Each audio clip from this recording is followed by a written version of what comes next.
Okay, it's Toby from Heavyweight MMA today with Fighter Jack Jenkins. How are you, brother?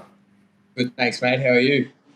Good, bro. Stand up, Bacchus Marsh. Your boy's in the UFC now, bro. I was just wondering, like in the town, small town, bro, how's it feeling? Has it changed at all now that you stepped up to the big show? Nah, not really, because it's a town where everyone knows everyone anyway. So not much has changed for me, other than people just saying their congratulations and nice things like that. But yeah, just business as usual. It's a pretty old, like, classic Australian town, so people don't get too caught up in somebody doing anything out of the ordinary. So it's good. It's nice.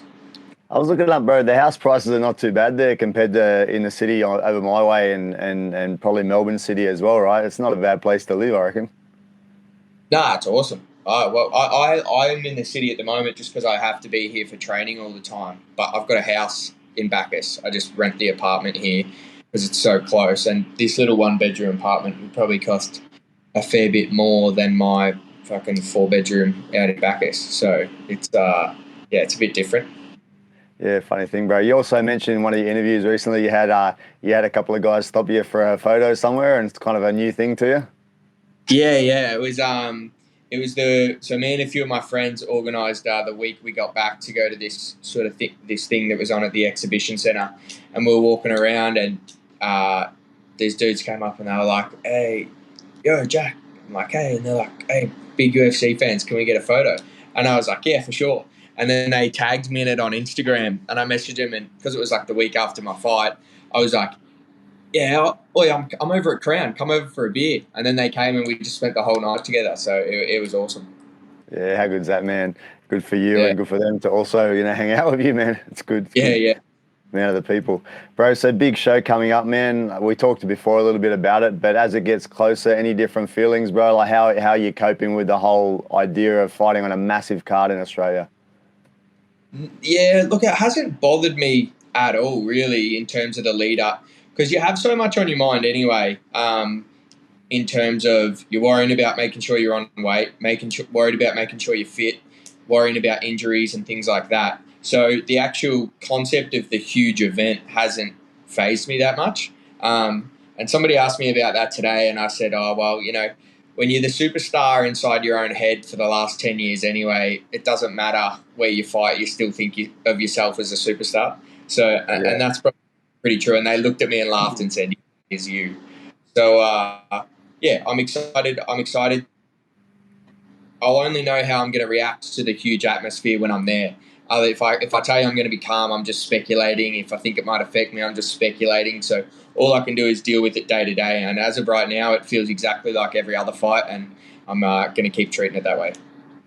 Bro, it's UFC 284, such a massive card. Just to name a couple of the guys, Volk, Jack Della, Justin Tuffer, Jimmy Crute, your boy, Tyson Pedro, Josh Coolabau, Jamie Malaki, Shannon Ross, Shane Young from New Zealand, bro. You know when they normally have shows in the States, they're all these guys from the States and that, they seem disjointed.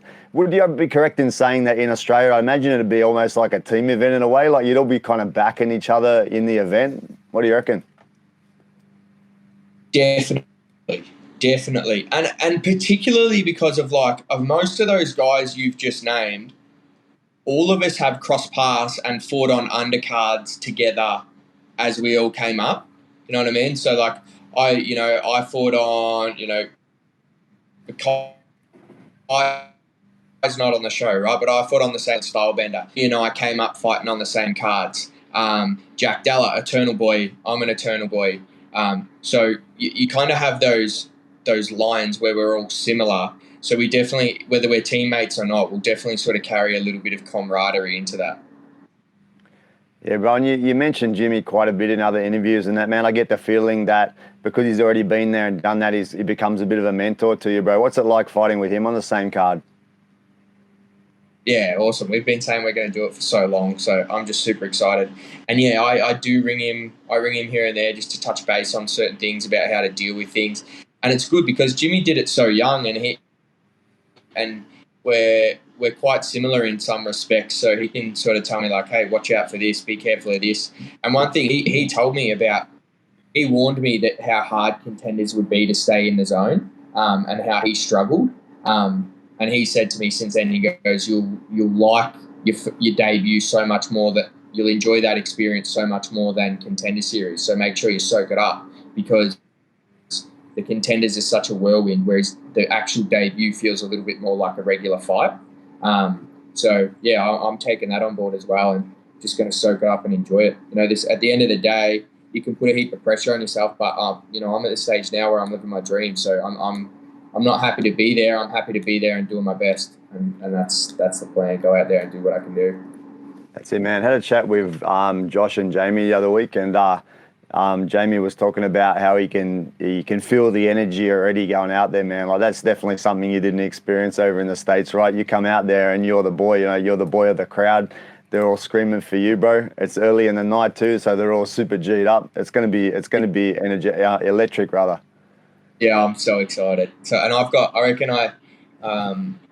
UFC is really good. They give the fighters a chance to buy tickets for family and friends before they go on sale.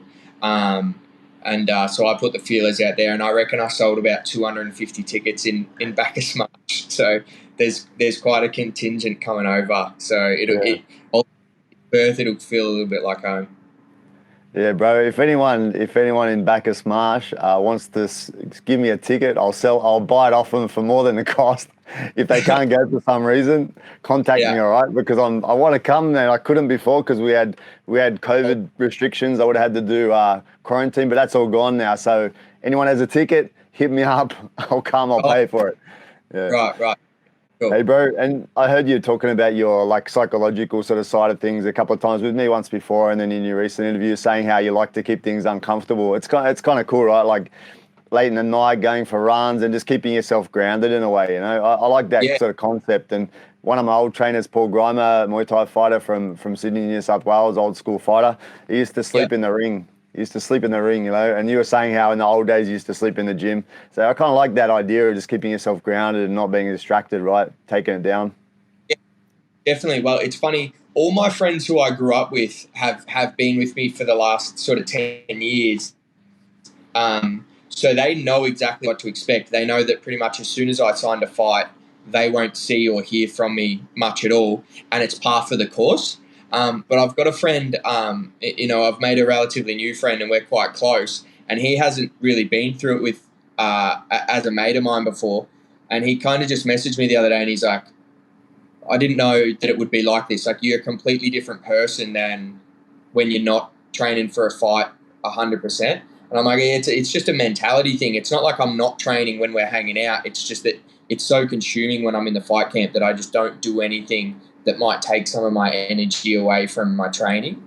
So it's he's like, oh yeah, that's cool. But it's 100%. It's just a different vibe when you're in that camp feeling. And some people talk about like, no, I don't do fight camps. I don't like fight camps. I like to be ready all the time. And I understand that for some people, but every sport in the world, you train to peak. You can't peak 12 months of the year. You train to peak at certain times, whether that's 3 times a year, 4 times a year, once a year for something, whatever it is, you train to peak. And for me, I perform best as I build and peak. And I always like to start about a month out. I like to feel like I'm ready to fight any day. And I could just pull the trigger and I could fight tomorrow. And that's what I feel like right now. And then I like to stay in that peak fitness for sort of 4 or 5 weeks. And then once after the fight, I can relax a little bit. And, I don't want to have too much time off because I don't want to lose residual fitness, but you can't peak 24/7. So I'm training to peak, and it comes with a mental peak and a physical peak. Yeah, bro. And I think on that mental side, I think you mentioned something about like generally being a relatively like easygoing, gentle sort of guy. And of course you have to get in the zone. You can't maintain. It's quite a psychotic thing to do, get in there and punch each other in the head or whatever. So you have to kind of peak towards that, right? Like get yourself mentally ready for the war, because it's not really natural for many people just to be able to go to war every other day, It's like something you have to get mentally prepared for. So it makes sense. Yeah. Bro. You're right. It's you gotta mentally get there. You gotta mentally get there to a point where you can get yourself up for training every day, knowing it's going to be super uncomfortable and it's going to be really hard.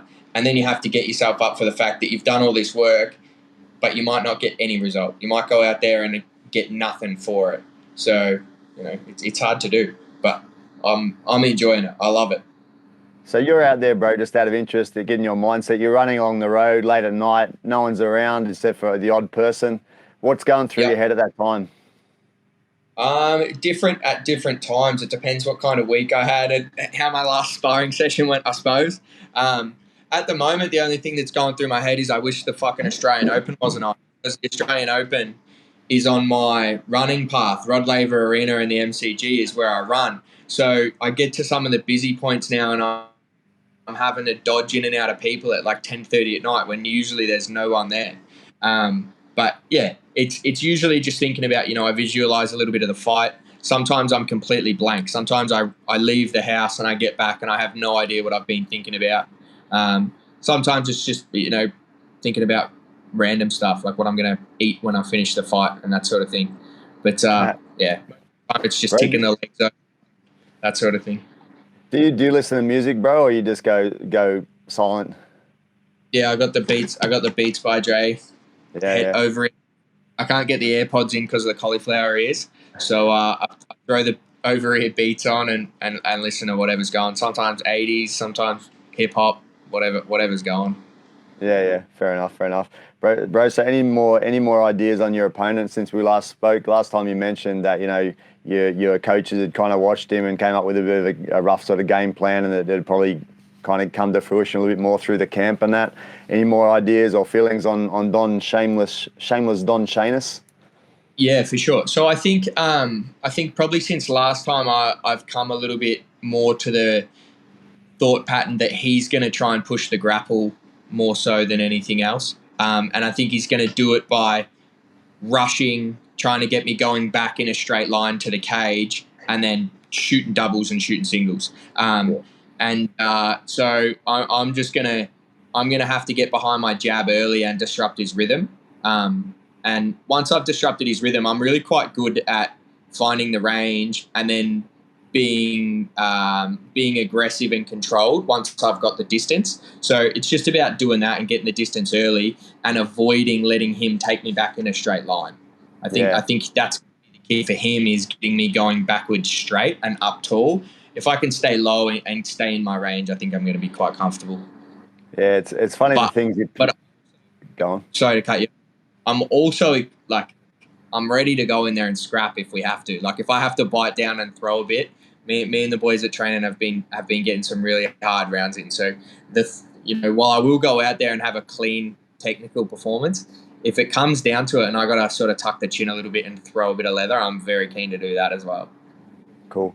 Yeah, it's interesting what you can pick up like from his interviews and that too. I'm not sure if that's where you picked up that part, but he actually mentioned a couple of things. The first thing he mentioned was about cadence, the cadence of your punches, that he felt that your cadence didn't change much. So the rhythm of your punches wasn't really changing a lot, and that he thinks after a little while he can get a grip on your punching like rhythm, and that you get a grip on that after a little while. But he also mentioned that he feels that you move back in a straight line. So obviously, as someone that likes to do takedowns and that's something he's looking for, right?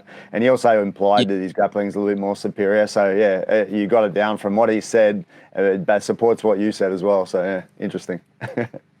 You notice there's a pretty common theme with people who fight me, is they watch me fight and then they make comments like, "Oh, what he does is he does this. He's simple, doesn't change his cadence. He throws his jab and his leg kick, and on paper it's easy to look at that and go, oh, I'll find a way to get around that." And then when people get in front of me, they realize that what I do is actually a fair bit more complex than that, and they get frozen up a little bit by what I do. And it just looks like I'm doing simple things from a third party view, but when I'm in front of you, it's very different. Yeah. That's it, bro. That's it. So what can we expect from you, bro? What's your prediction? Do you have any sort of prediction as we get closer to the show? Yeah, I'm at second round TKO. I think I get it. By the end of the first round, the distance will be on, and then second round, I'm really going to start playing with both stances and looking for counter punches and working the body. And he will wilt from there, because you can only shoot takedowns so many times before the gas tank fails you. And once he's done that, in combination with me ripping the body, I'm going to find the openings. And that's what my prediction will be, a second round TKO. That's awesome, man. Yeah, I'm so looking forward to seeing you fight, bro, and I'm just looking forward to seeing the card in general. So many of you guys that I've kind of been talking to on that, it's like it's the most interest I've had in any card, I would say. So I just can't wait Yeah, to yeah. watch it. I'm pumped. I'm Well, pumped. it's cool. It must be cool for you having like interviewed us as we were sort of on the local scene and stuff, and hearing us say like, "Oh, I'll get to the UFC," or "I'll do this and I'll do that," and now being able to actually see us on the big show, it must be cool for you as well.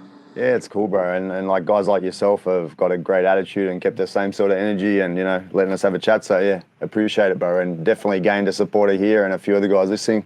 One of the guys jumped on as a regular supporter of me, Causa. He said, let's go, Jack. You're getting a couple of supporters out of this too, bro. So, yeah. Awesome.